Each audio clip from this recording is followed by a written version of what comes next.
Have you seen these tools in art stores and wondered how do these even work? I did too until I found fun ways of using these tools. Hi, I'm Dr. Shazia, your paint buddy.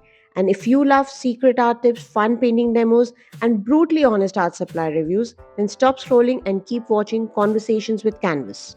Today on my studio desk are these Princeton tools. Now, I bought them a few years back on an impulse, but never actually got to use them because honestly, I didn't know how to use these tools.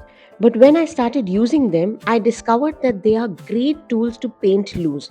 Now, these tools are made from premium silicone and they are also used by bakers as well as potters. They come in a variety of series like the Catalyst Wedge series, the Contour series, and the Mini Blade series. Now, I bought just two of them, one from the Catalyst Wedge series and one from the Contour series. So, let's start with the gray one as this is the one which I really like. This belongs to the Wedge series. Now, this gray one is more flexible compared to the Contour one. Now, I love this one because it has a short edge and a long edge, so it can make a variety of marks. I really love to use this tool to apply gesso. Now I have painted black paint to show you how thin the gesso coat can be applied. It spreads the primer literally like butter and I can apply a really super thin coat with this tool. I just load the wedge with the primer the way I would load a palette knife and just scrape it on the surface. There are no brush marks, there is no need of any smoothing or sanding the surface because it lays a really smooth thin layer. Also, it dries super quick because, as there's such a flat, thin layer, it doesn't take too much time to dry, and I can always add in more layers of gesso on this surface. This is how I like to prime my canvas, panel, or paper. The edge of the wedge can create really super thin lines, so I sometimes use it to sketch the outline of my subject. The short edge works great for sketching, whereas the long edge can be used for tree trunks, branches, creating a checkered pattern in abstract paintings. Just don't overload the edge, just have a super thin layer of the paint and use it. I have also used this wedge to paint instead of using a brush or a palette knife. Now, whenever I am using the wedge, I take care to note the angle of the wedge.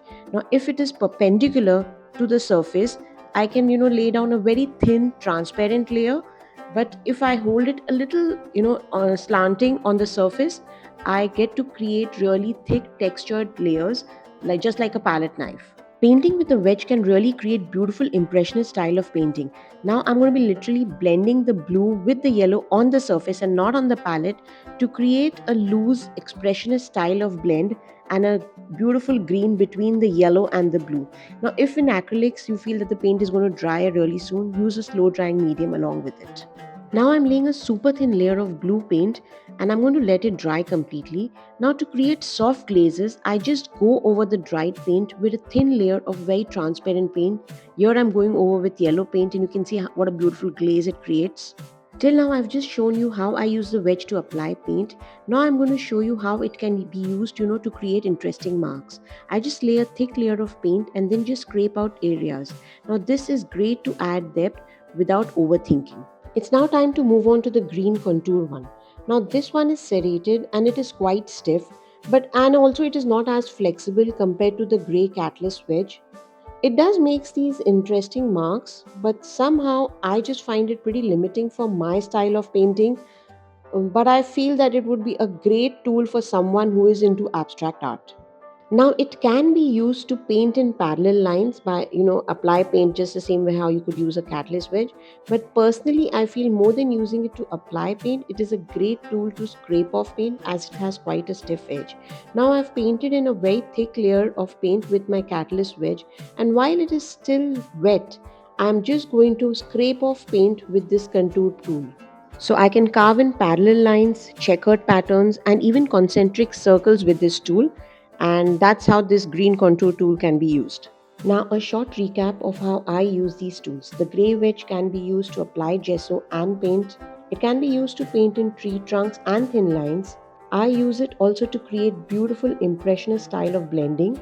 I feel it's a great tool if you want to glaze. And of course, I use it to scrape off paint to create visual interest. The green one can be used to apply paint, but I personally prefer it to just scrape off paint to create interesting marks. So that my paint buddy is a wrap off of how I use these Princeton tools.